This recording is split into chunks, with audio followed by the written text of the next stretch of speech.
Mwakwaba mwatena se the Bacosta television no de getania 514 channel 54 ye go TV do channel 22 St Edward ne St Augustine one de guitar boxing the Mara Facebook or live na YouTube so or live tebusu ekoha a like ara na ahye emum commenting ezereba mpochewara fa bebia ewo ana o location no for wonamam na yensu entwontum kama the Mara inde enwabiri donko kasebo nsama obedinu mu akwetire benye omanga na washafa wodabo ekwafo wona about de mo na adwuma wa frequency ni na no da waye no asoenyi wo omanga na namfa ni na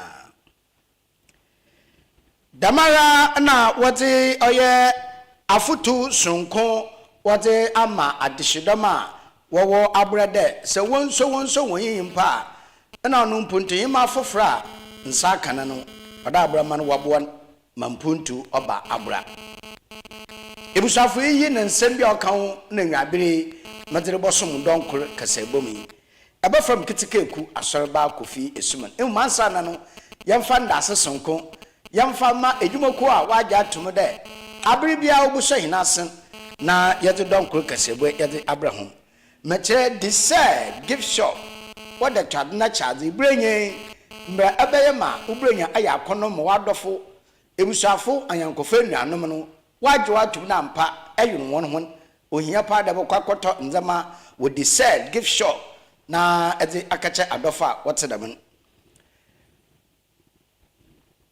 National Petroleum Authority NPA what the use gas osana gas de oyafada bonu be bokobia ebenya bi wo hwanti mama gas mpawufi wabra abrenyen ye bezi ebuna iyi na nsemi aka na nwabere medere bosom da donkor kasebo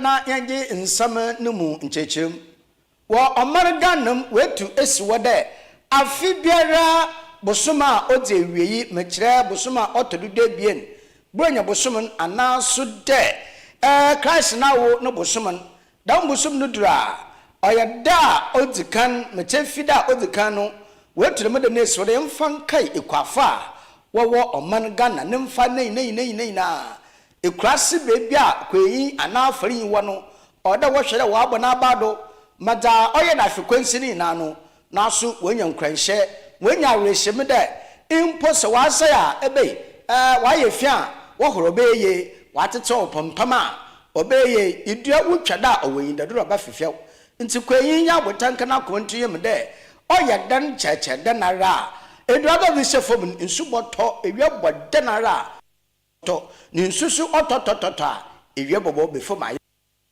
amado fom efifi na aso abahu ha dama adishidama wo omanganam na danu fide na dama fide da otedam wo pegem na wo hya hofo omanganam nfa na ogwa mensin asoyi abanka chipan na odanu honorable Georges ata oyin pemfo wo ogwa ha meche osaba ma Dr. Kwisata otorebi ogwa mahen onye agriculture pemfo wo danu nya wo ya kurubom hwede ampa demedimeda otedam wonsu ubedibi wo oye ogwa mensinim washada mafano wo oye eswechira owo ogwaha na bra wozi dwumadin sisado no osaba ma Dr. Kwisata otodebi ogwa mahen ogine na ogbo ekwafo na abado hyehunkran de ekwafo na afarefo se enyanwuna nti idiza onye yo tom idiza onye na edimana pa bede na ye bi na edi kire kwafo yala enam nso bede na ye bi awe kire afarefo yala nti se wetu de mede aso de wonfa nkai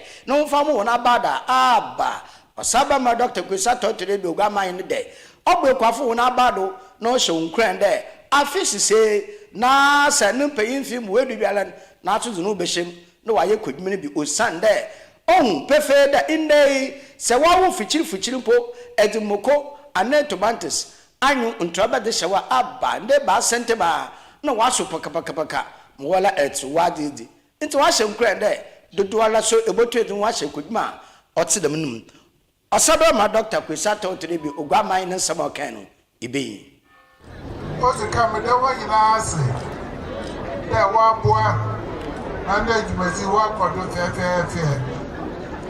There boy, but I but in the Asia. Casa Hurua, or catch it any. Obey there, Yabafa, a song could be as I do, then it's a word that action Kaka as I boy here. Odam, the young has its now. Maybe say, maybe say, young Pierre, but your baby and Kafa Abraham. What's your being? Yama family as a way I try any. Even a war, I didn't be there. Say a queen, and that's who ever bar. That's a bit. What can I won't come? Now, what the young Yata say that oh, here, papa, that young getting young Yabasha Equayim. Now, getting young Abua, Afaria. What's that? I ate my dad, and yet Beneza, and I did 77. You are the room. That's saying I have one. No more, oh, here, papa, pass me there.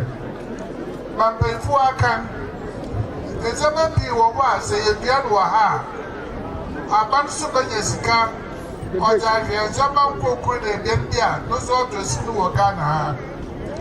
That's a money able to make piano.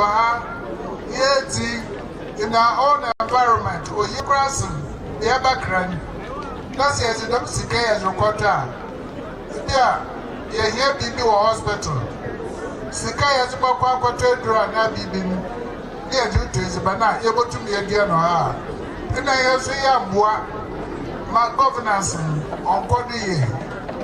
It's idea, Pierre or Pierre Wenya about the negative aspect of farming and fishery. One man and then you're talking.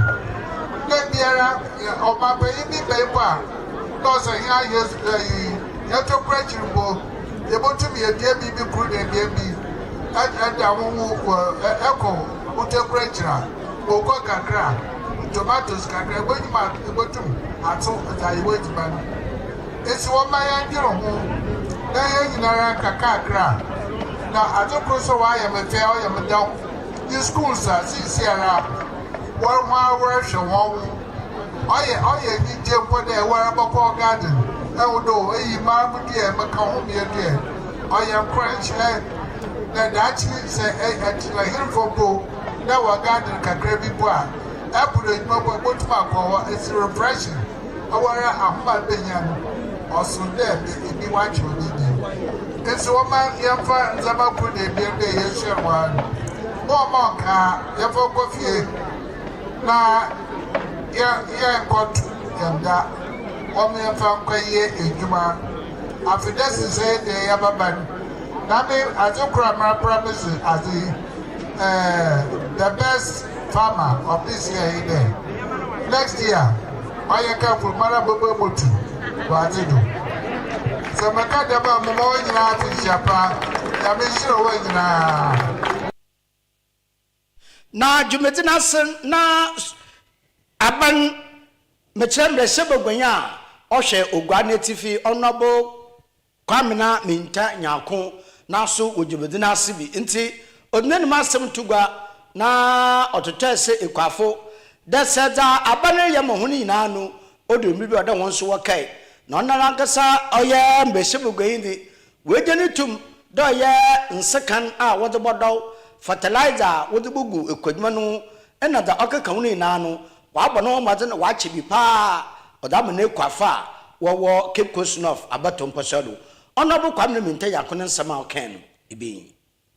Yeah, import $5.3 billion. The Abba is Bakuma, my piece damage can Yankas ever home. I invented Daba, my Yankas are swing into me into her. Record of Sunans, Yangas walk upon us. As I was wonder on my pain, Nadrindo was someone as one today, one outdoor mutus Nazina was a baka. By a net, and never be here on Sobabois, my onions, Namusu, Utumakunim, Nayin Biarima, Yin, so, on so, question with Mujuma. Last year, me ma oil fertilizers, me ma cutlasses, me ma weedicides, me ma oil Wellington boots across the constituency. Oil this year, match 1,500 fertilizers. Without oil farmers are walking post not in Arab. As I couldn't be here to walk, and I mean, I do not bring you, or the Yabana, even one of my days a month, the Aso, Yabon years a month. They in San Samiara, na Yanaka Kwabana, name coupe war oye was some fee about Tompasodo. Nanano yin paying for or paying the several going for 1 year paying far. What was that? I mean, fee. One so to me there. Sabra soon no woody a coffee now, one a da. Ebe, one so one troll. When you coffee bit the mada, what's the man? Ma a real payer, a yam candle. Ain't he? What a coffee one a da. And now, when a abosobada, all crowd Danny Fide. What was that? I mean, fit men cinnamon. I ban catch a pain or honorable Peter and Pansa. Or then some to catch me there. On your number, silver way, I occur. That overshare the ekes I will war over here. Not what I could manu. We two my Jeffin and animal Amakwan. Not what I could do my Otterman. Honorable Peter and Pansan and Sama. Or can it be? Maya, SCC here. I'm going to be and I'm boy. Said your MC no Edika Kaya. I'm going to boy Yano. A year honorable Jana Jam Kujo. And also the Nemoas no Quabua. Our grounds preparation no. I mean, farmers day no air coso. Then so MP say, oh man, so why I'm like a cry a term no honorable MP and a meeting at the NGOs by. So I shared in Persia so in Boya Jumana. And also to mean Trahosa, they sent on the Memphis Central District Assembly, Cambon, what they are Bronifita, Abba, Omaba Boyan, our fish farming. They sent Omabani Abetrasi. And to Toya will be an air and Chebiara, obey the fish farming, no, Namuni, maybe a self what I say at the Bibano, in to me, Akambum, Amanaba. I just give honorable MP, sir, Yama, the man for us on said, the man for the air of your four, he sent it, social media, and so, so, too so, Bebre, said the way you are for, you may be asa. Na assembly ni so abon exidom atubia kan na duafo no wo kofo ma won so sabi you want me to be water no want me akotete atempon so won sensuo e de agubot mu akọ na wanom want me yadwuma e de aboa ama Memphis Central atumpon e chato no yemanfo ni bebre yaduafo he say in district assembly no any MP akabom ya advert bebre our projects, physical projects are in Chebiara, in Crony Bebre, a started physical projects no. And not the day, Yajna, Nayajna, His Excellency John Dramani Mahama, and Memphis Central MP, Honorable Jam Kujo, now Memphis Central District Assembly at 9, Yama at your phone, Ayiko, Ayasem Ukraine side. I'm ready anymore. Yawuye biano febika ho na Memphis Central yanka kra bro na yanka bodie free neighboring district no. God bless our hard working farmers. Honorable Peter Ampansa oni abanka chipen wasa amenfi na ono kasa wie no nambre sebegwanya owo amenfi Central Honorable Joan Kujo Jan mame naso onemnyam tagment na chi nti ena odin to tasedema wasa amenfi abato umposo de de na nanoma himfe yanjin saso 300 acres papa na abrofi investors wa bade wala boboa mekwadwuma akodo yenyin pefe de ende eko wasa amenfi nkwada ekwadwuma ne yaya wodua banchi wodua kokon galamse adawolma ni na asai intinde sanyiro ho na awasase kaka na anhwe ne yaya abayete de binye kodbinya asasa ebodua ndo ba wodo na enyebi edi ntonobo dwana jan kujo a oyem de shebagwei wo amenfi center odin tito sam na nanu ahemfo do na nanu ahemfo makwan na wonfa asase wonfa anye adwuma ma adwuma mbra wo samenfi abatompo sodo nsama onobo ken ibi sameni ablofo bi bai na ablofo ne ba mo bai no omo so e ba bedo afu na ɔmɔmɔfoɔ no deɛ ɛnyɛ bankye ɛnyɛ bɔɔdeɛ na ɔmɔfoɔ no ɛfa ɛyɛ fishes ɛyɛ te sɛ yɛyɛ tilapia fuo anaa ɛyɛ catfish fuo anaa fish type bi a shrimps nyinaa ɔmotumi yɛ dɛn ɛyɛ nti aborɔfo ne ba abɛtire ne Amemfi Central ne bi a n'ani gye ho sɛ ɔbɛyɛ saa fish fuo no ɔmo kyerɛ kwan yɛ fa so a yɛlɛ ɔmo eggs ne nketenkete no ansa na abɛduru tam ɛkɔdane nam na 6 months pɛ na wahyɛ aseɛ ɛɛtɔn wo nam nti mmla so sɛ abuafoɔ a yɛdɔ bankye yɛdɔ kookoo yɛdɔ bɔɔdeɛ ɛwɔ Amemfi Central yɛbɛhyɛ aseɛ ne yɛn nso yɛtumi ayɛ fish farm ne ada farm no nso bi ayɛ dɛn aka ho aborɔfo na ɔmo sɛ yɛsa frɛ biribi a yɛfrɛ ne solar farm na saa solar farm no deɛ ɛteɛ ne sɛ ɛte sɛ yɛte electricity a yɛuse no sɛ yɛtumi yɛ solar farm na ɛbɛtumi generate electricity ama Ghana nyinaa ɛmfa ho sɛ yɛ farm no ɛwɔ Amemfi Central ɛno nso yɛne nanam mpanyinfoɔ ne bi ne nkuromfoɔ ne bi ahyɛ ase a yɛkasa na sɛ ntɔmo sɛ ɔmo pa asase more than 300 acres na sɛ Awurade yɛ adom na so ɔmo nya bi a ɔmo atumi aba investment a ɔmo de ba no ɛyɛ over 50 million euros investment na ɔmo yɛ tutu Ghana baabi a asa Amemfi Central ɛna ɔmo bɛhyɛ aseɛ ayɛ saa de ne wɔ gyegye yɛ paa sɛ ɔmo wie a ebe create jobs ama yɛ youth a ɛwɔ Amemfi Central te mɛsɛ mo sɛ mmeranteɛ ne mmabunu no a yɛwɔ hɔ nom no yɛ maame mo ɔmo de afuo ɛna ɛtete yɛ me papa kwadwogyan agorɔ ne ɔde afuo ɛna ɛtete mi ɔde me kɔ afuom na ɔtwa ne doka nso yɛ dɛn ɛka ho nanso me papa ɛtete mi ɛkwan yɛ fa so dua aburo ɛkwan yɛ fa so dua abante ɛkwan yɛ fa so dua kooko because sɛ me nkɔla bɛ me maame ne me kɔ no yɛ kɔdua kooko a wɔsɛ minyi na naba no ɛnyɛ more than 3 sɛdeɛ ɛbɛyɛ a sɛ ebi porɔ koraa yɛyi na ebi nso bɛfifi yɛ dɛn ɛwɔ but then there's a woka kyerɛ yɛ nua mo mmeranteɛ titiri ɔmo a makɔ university sɛ mo nyɛ afuo a ayɛ na mo fi sɛ afuo sika nim.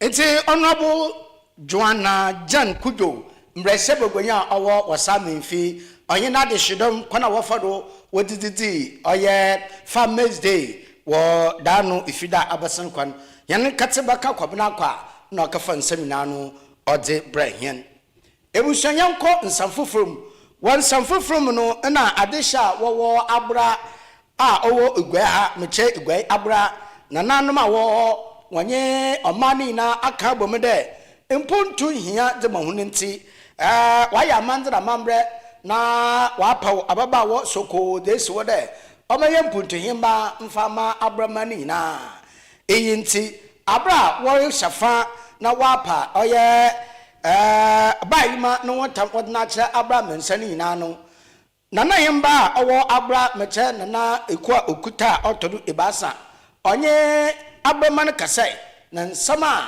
nana ekua okuta ɔtɔdo ebasa ɔkan wodwumadina asen ebi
One kind of not a poor okuta ought to do a basa. And they was paying for over Abra. And I don't move, Domina, Amanamia, Domina, the Cacaco, and answer.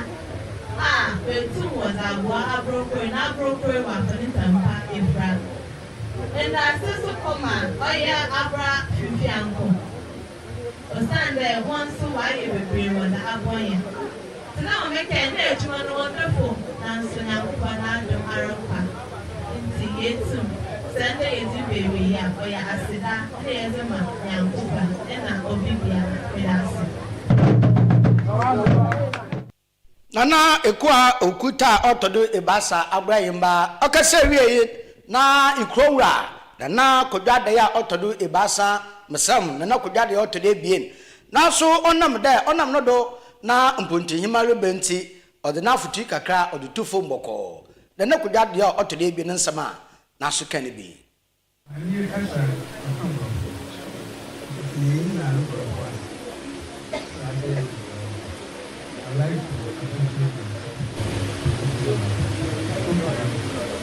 like the certificate of honor and the citation has left me very receptive.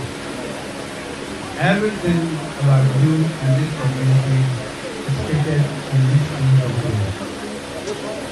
All I have to say is the goal that we set, which was reasserted by my time, and then brought in by a third, the Abraham community and community.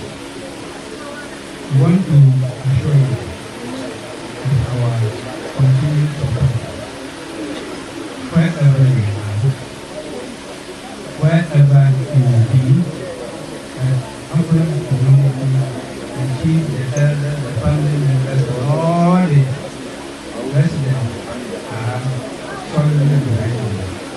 You cannot lead the people by yapping at their feet. You can only lead the people by being one of them. This is exactly what you have done. So we thank you for your courage and foresight and the ideas and the plans that you have for this community. We will continue to support you to carry out all these ideas and plans that you have for us. We hope to be chatting and we hope to be speaking very often so that we can get ourselves connected to the youth. We know that everywhere we go and everywhere we are, we will raise the name of our community high. So thank you. And God be with you. We wish you a safe journey back to you. Thank you.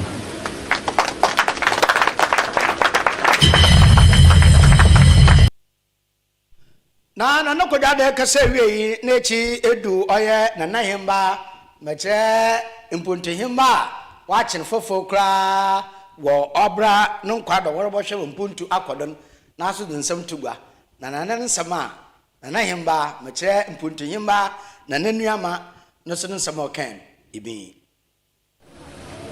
Wellness, invited guests, ladies and gentlemen. Today, I sit before you embraced by a new reality. One where my heart, my spirit, and my purpose finally unite.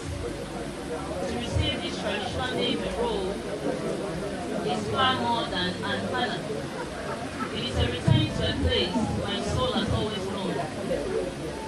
It is a homecoming rooted in lineage, in destiny, and in the eternal bond between my people and one choosing to serve them. This name is not merely a title, it is a sacred call. A reminder that upon my shoulders now rests a legacy greater than my own life. A legacy of ancestry, prestige, and identity that I am humbled to uphold. For this blessing, my heart overflows with gratitude. Abra chose me. Abra welcomed me. And today, Abra believes in me. My spirit did not just arrive here. It aligned with Abra, as though it has been waiting for this moment all along. Nearly 20 years ago, I used to volunteer for BPH, where I started to grow the seed of development. I may not return with vast riches, but I return with something more enduring, knowledge and networks, and a platform that I'm wholly committed to using for the progress of our people. I am here, ready and devoted to work hand in hand with His Royal Majesty, Her Royal Highness, the elders, and the community. With profound humility and renewed purpose, I am happy to announce the beginning of a new development era for Abra, led through my office in Finland, which includes a continuous professional development course on a full scholarship, an SME donation of valuable items, a global digital magazine showcasing Abra to attract international investors, already published on our website, a business exhibition desk in Finland to open doors of investments, which is scheduled on 25th of April 2025 in Finland as well. And we are going to host the first international cultural visibility event for Abra in Africa in Finland, scheduled to take place on the 6th of June 2026, under the name Abra Uprising. These are only the first steps, small flames lighting the path towards a radiant future. To His Royal Majesty, Nana Kojo Adai II, Her Royal Highness, Nana Ekuya Ekuta III, the elders, the community, and every heart that has embraced me as one of your own, thank you.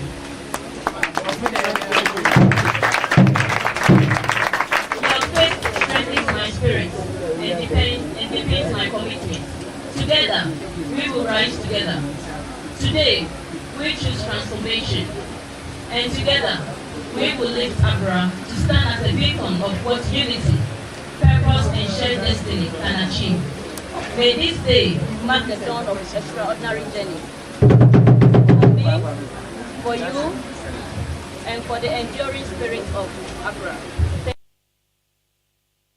Nana enyima otodu ebien Abra impuntehima nansaman ena ete yako nsamfufrum na yede Coastal Television donkor kasebo nsunsuado na yede Abra se yabaka ya depena basenu kwano na swafa ohwe asase na yene kwa betrodo meche honorable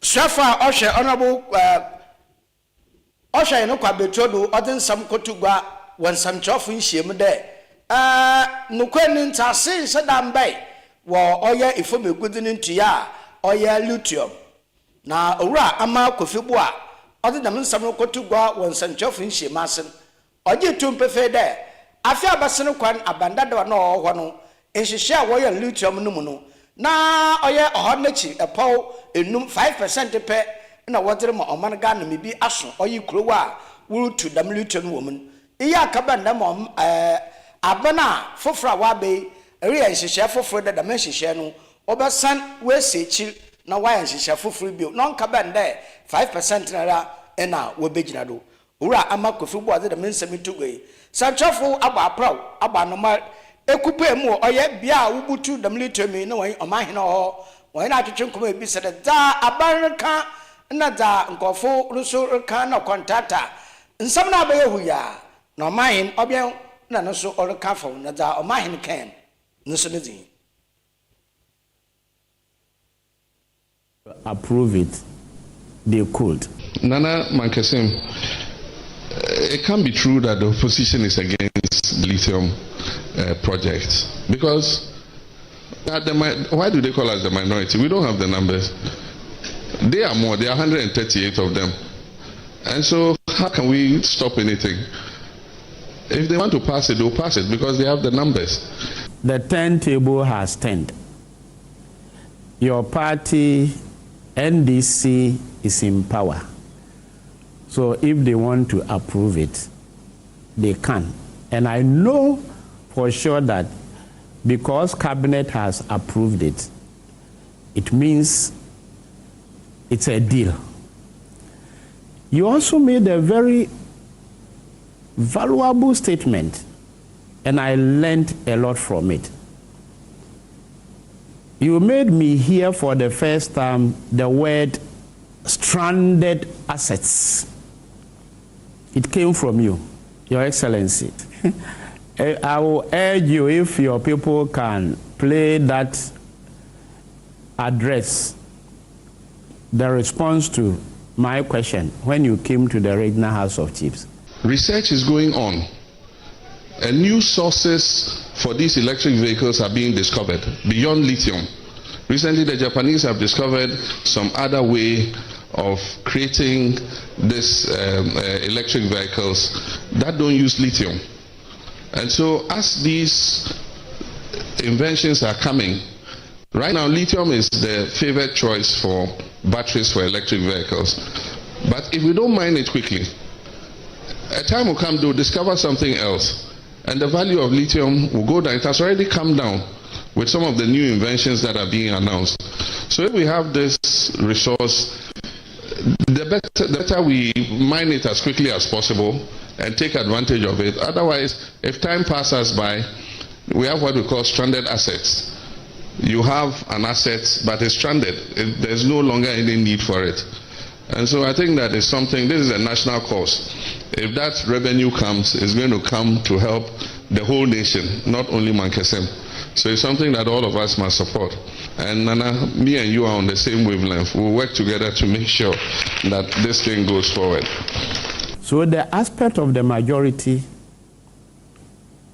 and the aspect of the stranded assets, they've all turned in your favor. Do something now.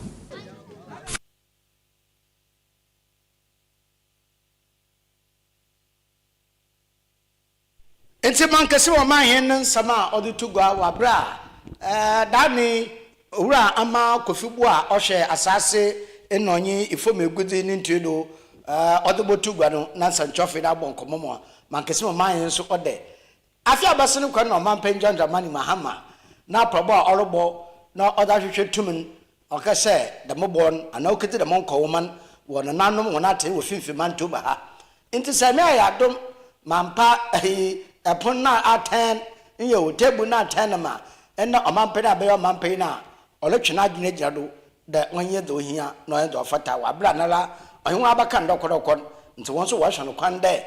So we be yes, for friends and a condemn do be for friend no man gun in your home for soon. New crew na lanka sasa ubutu the militum woman so when ya no for soon.